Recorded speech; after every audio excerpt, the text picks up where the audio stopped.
지금 이 자리에 예배를 드리러 오신 모든 분들을 주님의 이름으로 환영하고 축복합니다. 우리 함께 이 시간 기도하겠습니다. 사랑하는 하나님 아버지, 오늘도 참 감사드립니다. 주님 앞에 나와 예배 드릴 수 있게 하시고 주님의 크신 은혜에 감사드립니다. 하나님 아버지, 우리의 예배를 기쁘게 받아주시옵소서. 하나님 홀로 영광 받아주시옵소서. 사랑하는 하나님 아버지, 이 시간 주님의 말씀을 듣고 적용할 수 있도록 주님의 은혜와 지혜로 함께하여 주시옵소서. 우리를 다스려 주시고 통치하여 주시옵소서. 주님 감사합니다. 사랑합니다. 예수 그리스도의 이름으로 기도드립니다. 아멘. 오늘 설교의 주제는 예수님의 놀라운 지혜를 주시옵소서입니다. 예수님의 놀라운 지혜를 주시옵소서입니다. 제가 1절에서 4절까지의 말씀을 읽겠습니다. 하루는 예수께서 성전에서 백성을 가르치시며 복음을 전하실새 대제사장들과 서기관들이 장로들과 함께 가까이 와서 말하여 이르되 당신이 무슨 권위로 이런 일을 하는지 이 권위를 준 이가 누구인지 우리에게 말하라. 대답하여 이르시되 나도 한 말을 너희에게 물으리니 내게 말하라. 요한의 세례가 하늘로부터냐 사람으로부터냐.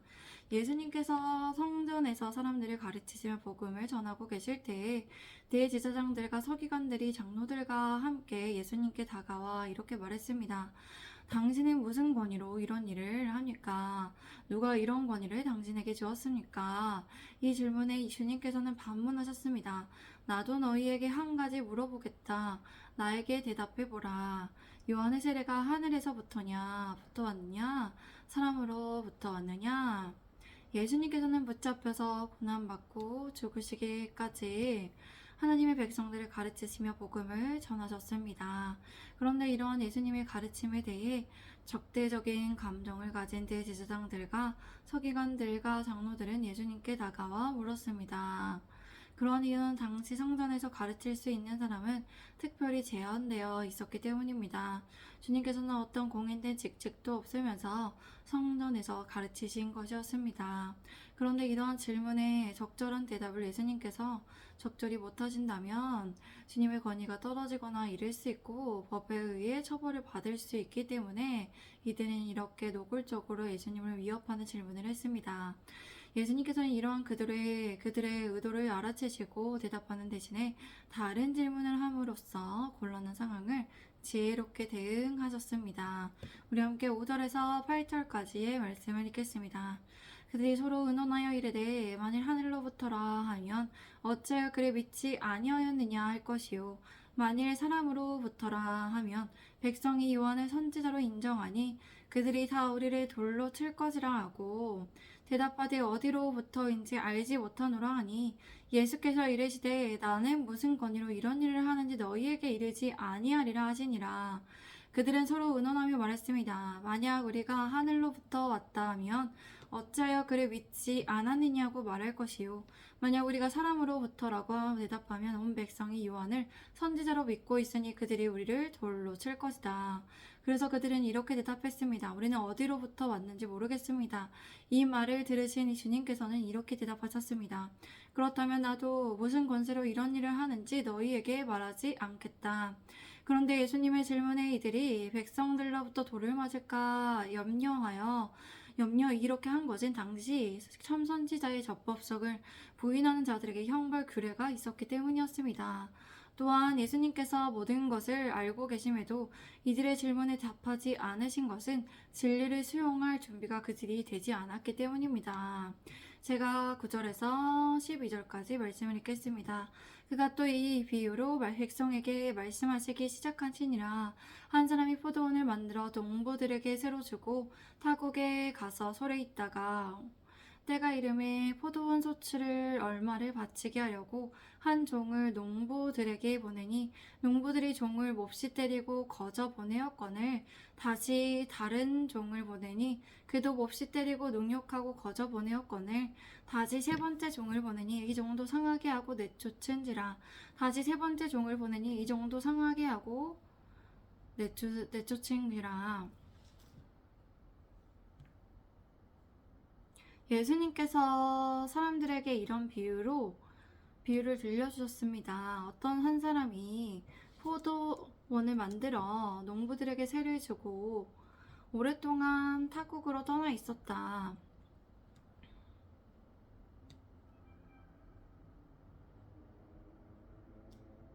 포도 열매를 거둘 때가 되어서 포도원 주인은 소작물의 얼마를 받아오게 하려고 한 종을 농부들에게 보냈습니다. 그런데 농부들은 그 종을 몹시 때려서 빈손으로 보냈습니다.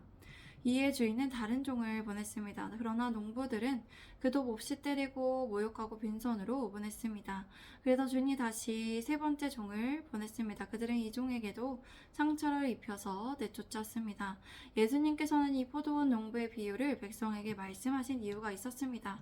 이 비유로 먼저 예수님의 죽으심을 예고하신 것이었고, 동시에 자기 백성들을 향한 하나님의 끊임없는 사랑을 저버리고 독생자 예수님을 메시아로 받아들이지 않고 끝내는 죽음에 이르게 하는 유대의 지도자들을 포함한 유대인들의 완악함을 비유로 비판하신 것이었습니다. 제가 13절에서 16절까지의 말씀을 읽겠습니다. 포도원 주인이 이르되 어찌할까 내 사랑하는 아들을 보내리니 그들이 혹 그는 존대하리라 하였더니 농부들이 그를 보고 서로 의논하여 이르되 이는 상속자니 죽이고 그 유산을 우리의 것으로 만들자 하고 포도원 밖에 내쫓아 죽였느니라. 그런즉 포도원 주인이 이 사람들을 어떻게 하겠느냐 와서 그 농부들을 진멸하고 포도원을 다른 사람들에게 주리라 하시니 사람들이 듣고 이르되 그렇게 되지 말라지이다 하거늘. 그러나 포도원 주인은 농부들을 포기지 않았습니다. 그들을 자비와 긍휼함으로 그렇게 대했습니다. 포도원 주인은 어떻게 할지를 고민하다가 사랑하는 하나밖에 없는 아들을 보내야겠다고 말했습니다. 그들이 아마도 내 아들은 존대할 것이라는 희망을 버리지 않았습니다. 그런데 농부들은 그를 보고 서로 의논하였습니다. 그는 상속자이기에 죽이자.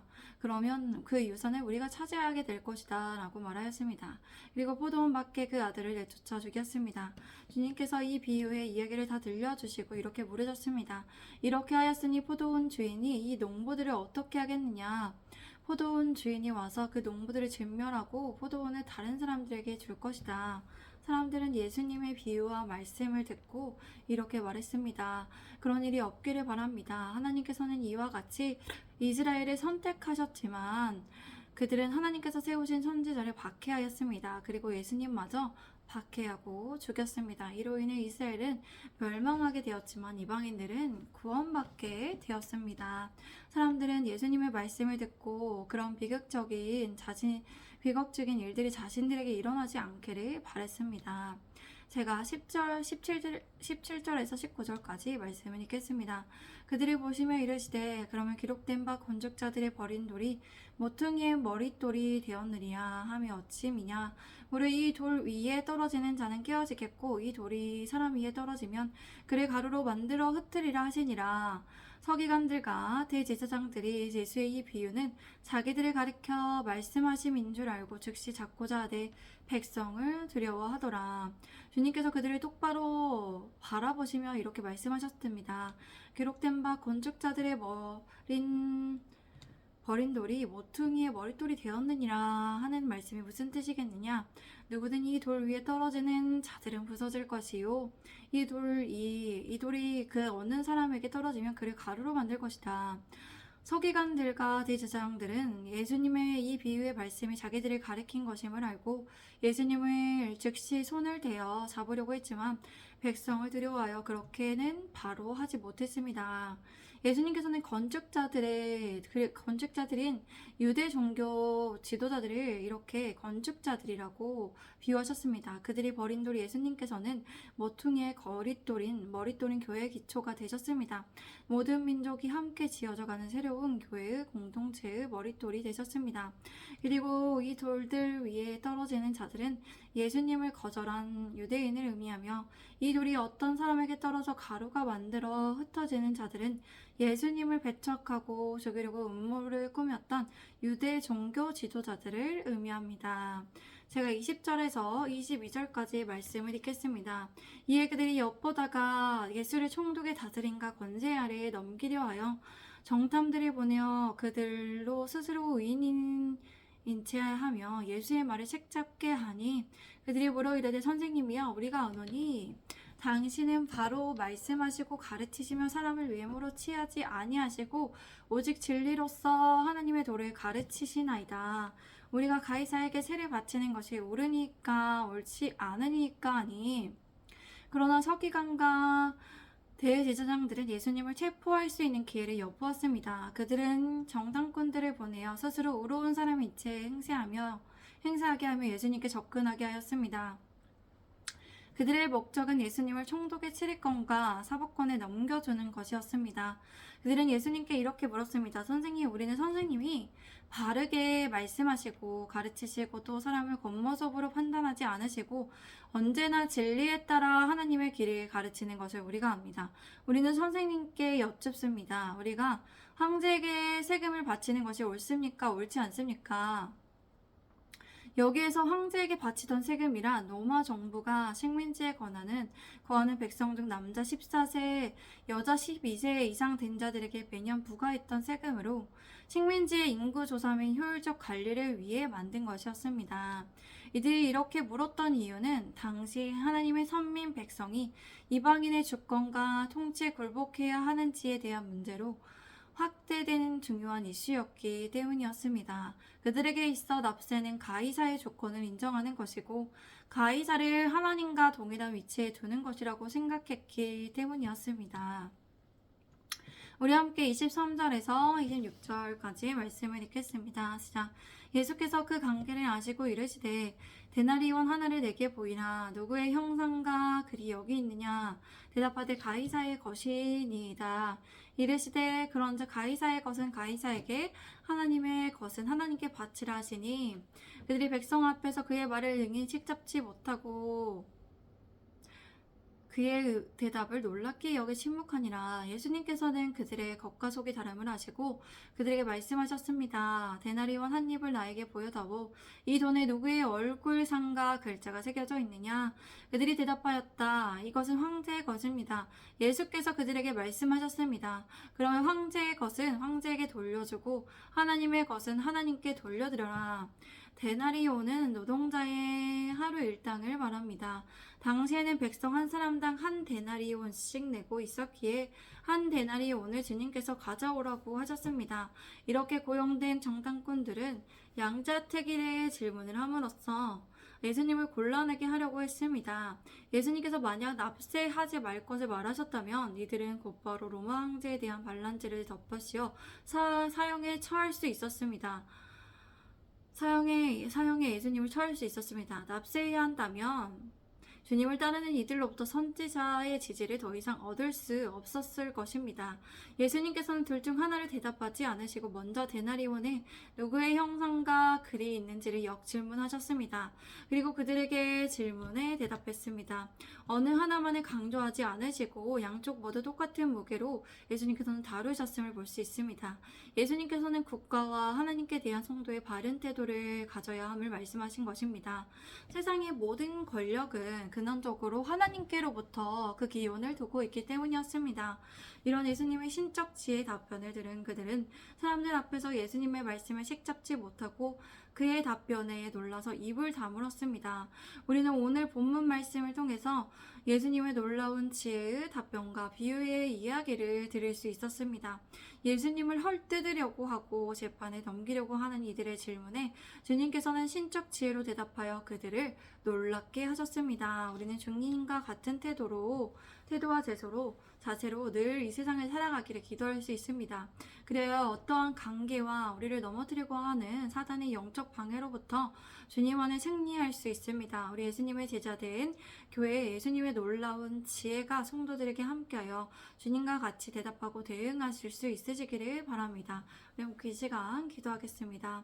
사랑하는 하나님 아버지 참 감사합니다. 예수님의 놀라운 지혜에 대해서 포도원 농부의 약한 비유를 통해 예수님의 그 비유에 그에 해당하는 놀라운 지혜를 알 수 있게 하시니 감사합니다. 사랑하는 하나님, 우리가 예수님의 그 놀라운 지혜를 담기를 원합니다. 우리 예수님의 제자된 교회 주님의 신적 지혜로, 하나님의 지혜로 이 교회를 세워주시옵소서. 저에게 담임 전도사로서 맡겨주신 하나님께서 주신 이 직분에 맞게 하나님의 지혜로 이 교회를 세워나갈 수 있도록 주님 함께하여 주시고 은혜를 내려주시고 주님께서 다스려 주시고 통치하여 주시옵소서. 주님께 맡겨드립니다. 주님의 은혜를 구합니다. 주님 사랑합니다. 주님 함께하여 주시옵소서. 주님만 바라봅니다. 주님, 우리 예수님의 제자된 교회에 주님의 지혜가 드러나기를 원합니다.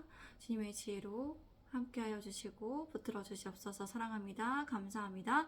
예수 그리스도의 이름으로 기도드립니다. 아멘. 감사합니다. 오늘도 함께하여 주신 모든 분들을 주님의 이름으로 환영하고 축복합니다. 샬롬. 좋은 밤 되세요.